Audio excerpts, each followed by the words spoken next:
His road vengeance movie above average feel వచ్చింది. ఇంకా బీక్ స్టైల్లో చూస్తే బ్యాక్గ్రౌండ్ స్కోర్ టైటిల్ కార్డ్ పడినప్పటి నుంచే బాగుంటుంది, కానీ పడాల్సిన సీన్స్ లో అస్సలు హెల్ప్ అవ్వలేదు. ఎమోషనల్ గా క్లైమాక్స్ బాగుంది అంతే. ఎలివేషన్ సీన్స్ కొన్ని పర్లేదు, సినిమాటోగ్రఫీ కూడా ఓకే. నాకైతే కాట్మండులో ఎంటర్ అయినప్పుడు హీరో వాక్ చేస్తూ ఒక షాట్ ఉంటుంది, అది నచ్చింది చాలా. కలర్ గ్రేడింగ్ విషయానికి వస్తే హాలీవుడ్ మూవీస్ లో ఇండియా అండ్ నైబర్ కంట్రీస్ చూపించినప్పుడు ఆరెంజ్ షేడ్స్ ఎందుకు వాడతారో అర్థం కాదు. ఇక్కడ కూడా సేమ్ అంతే, నేచురల్ వైబ్ రాదు నాకు అలా చూస్తే. స్టోరీ ప్లాట్ విషయానికి వస్తే చనిపోయిన తన బ్రదర్ చివరి కోరిక తీర్చడానికి హీరో నేపాల్ వస్తాడు.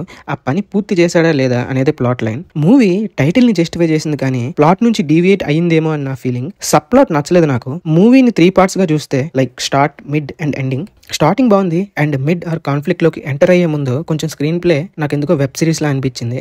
మిడ్ నుంచి ప్రీ క్లైమాక్స్ ఆర్ ఎండ్ వరకు క్యారెక్టర్స్ జర్నీ చాలా బాగుంది, ఇన్స్పైరింగ్ గా. బట్ ప్రీ క్లైమాక్స్ లో లాజికల్ అండ్ టెక్నికల్ గా చాలా ఫ్లాస్ కనిపించాయి. ఎండింగ్ ఒకటి చాలా నచ్చింది, ఫీల్ గుడ్ వైబ్ ఇచ్చింది. అండ్ సో ఓవరాల్ గా not a beeks worthy movie. And ఇలాంటి బీక్ స్టైల్లో రివ్యూ కావాలంటే లైక్ చేసి సబ్స్క్రైబ్ చేసుకోండి. నెక్స్ట్ బీక్స్ హంట్ తో మళ్ళీ కలుద్దాం.